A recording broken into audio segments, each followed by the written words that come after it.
Happy Tuesday, Indianapolis, and welcome to August's episode of the Tuesday 10.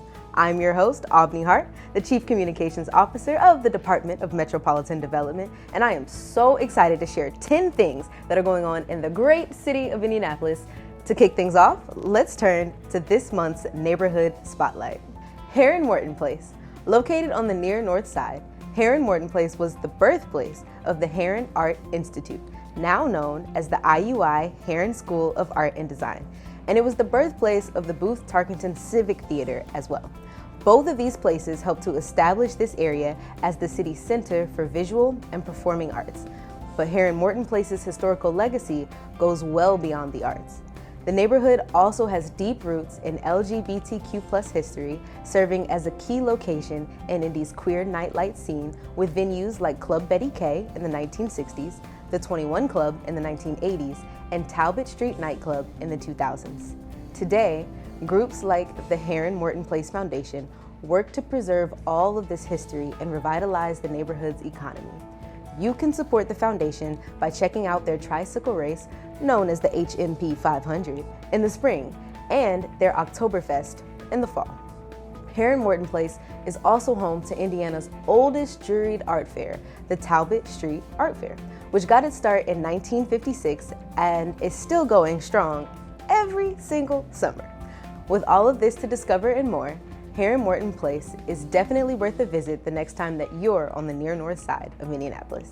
Next up, we're introducing a new recurring segment on the Tuesday 10. Drum roll, please! Our monthly park spotlight.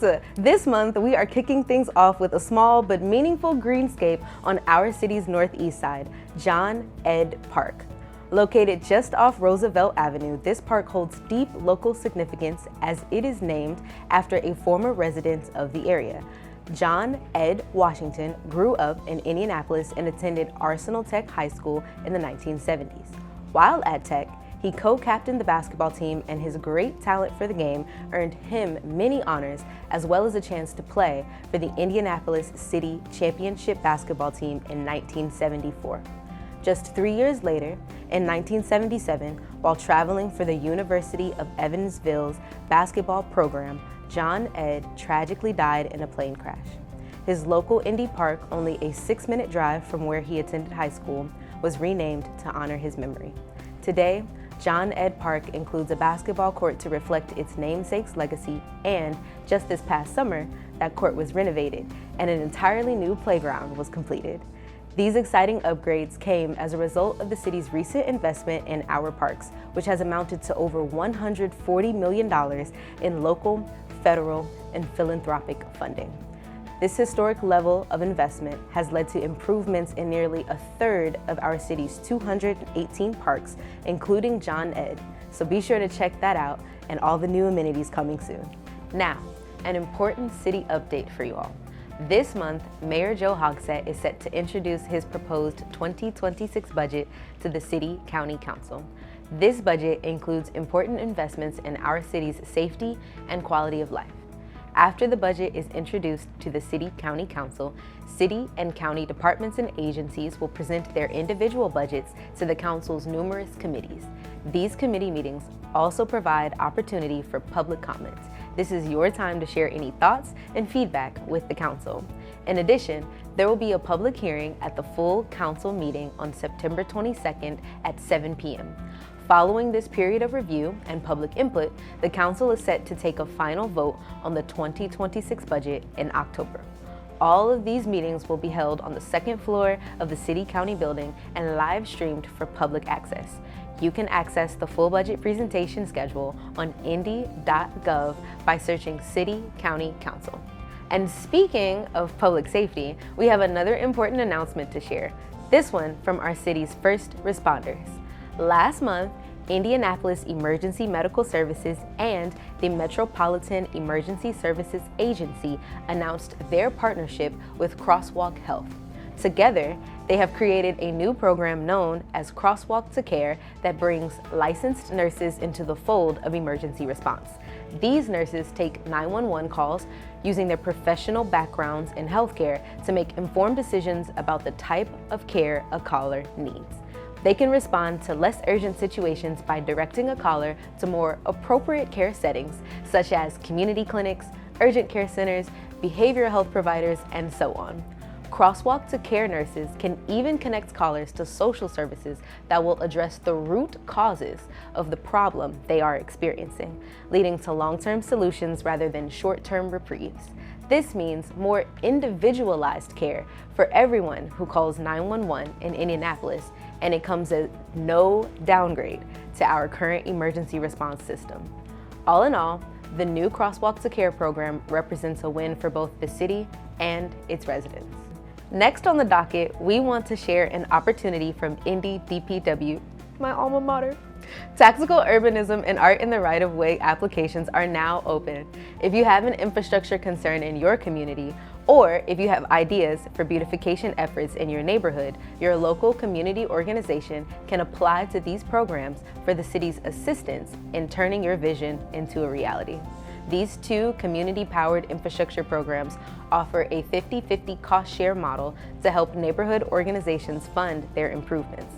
And the city also offers a lending library with items like water barriers, A-frames, and cones that can be used to aid in these infrastructure improvements.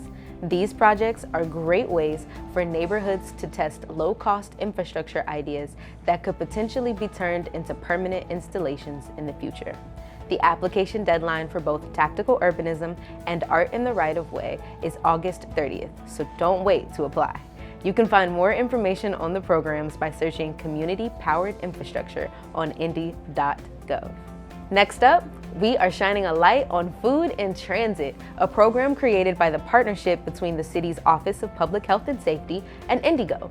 Now in its 8th year, Food in Transit is meant to expand access to fresh, healthy, and locally grown produce here in Indianapolis. And the best part, it's all completely free, regardless of your economic status.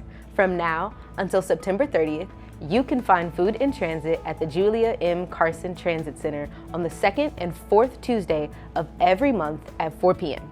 The free produce also comes with complimentary recipes that will make cooking easier than ever. So on your next bus ride downtown, be sure to check out Food in Transit.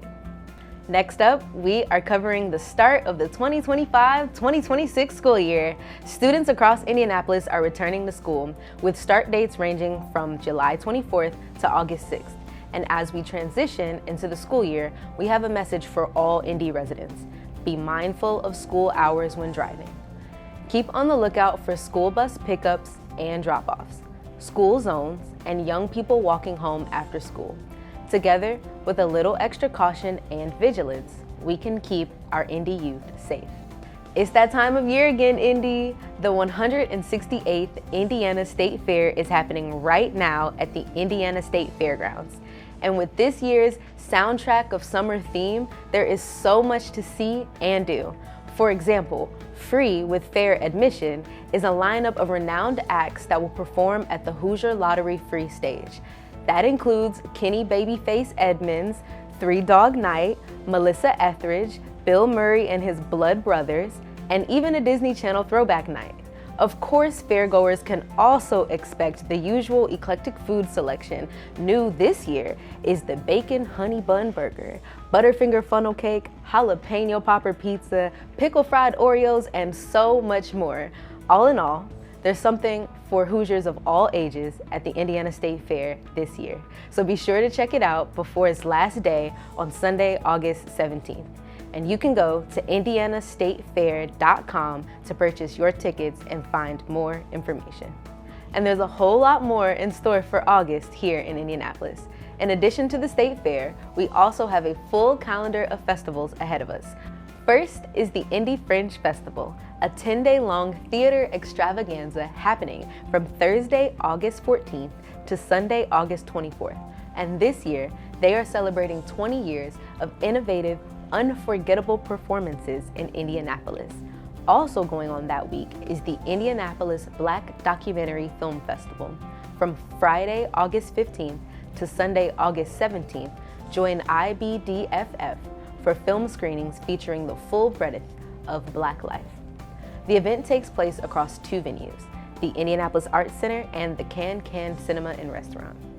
Feast of Lanterns is happening the following weekend on Saturday, August 23rd. As the name suggests, the Feast of Lanterns will bring you a wide variety of local food, vendors, and music, all illuminated by colorful paper lanterns. And finally, don't miss out on the Butter Fine Art Fair, now in its 5th year of celebrating the work of established, independent, and emerging Black artists from Indiana and all across the country. You can check it out anytime from August 28th to the 31st at the historic downtown Stutz building. To find out more about these events and so many others, check out Visit Indy's Summer Festival page on their website at visitindy.com. Finally, we are highlighting the long weekend coming up on the last week of August. This year, Labor Day falls on Monday, September 1st, and businesses and organizations across Indianapolis will be closed to honor our city's workers. But what you may not know is that our city has a historical connection with Labor Day. By the early 20th century, Indianapolis actually came to be known as the labor capital of America, due to the dozen major labor unions who had established their headquarters right here in our city. Indianapolis was an attractive choice due to its central location and its elaborate rail system, which also gave it a name that we still use today, the Crossroads of America. And with all of these unions in Indy, our city became a hub of labor activity and advocacy, a legacy that we recognize every year on Labor Day. To celebrate the holiday this year, you can join laborers from all over the city at the annual Indy Laborfest on Saturday, August 23rd. The event is being hosted at Garfield Park, where attendees can expect to find music, food trucks, beverages, and a kids zone for family-friendly fun. Admission is completely free, and if you're looking for career opportunities, this year's Laborfest is certainly worth your time. Find more information on indylaborfest.org. That's all the time that we have for this installment of Tuesday 10. Be sure to tune in next month for more updates on the latest happenings around Indianapolis. Until then, I'm your host for this month, Albany Hart, with the Department of Metropolitan Development signing off. Thank you so much for listening, and have a great day and a great month of August, Indy. Peace.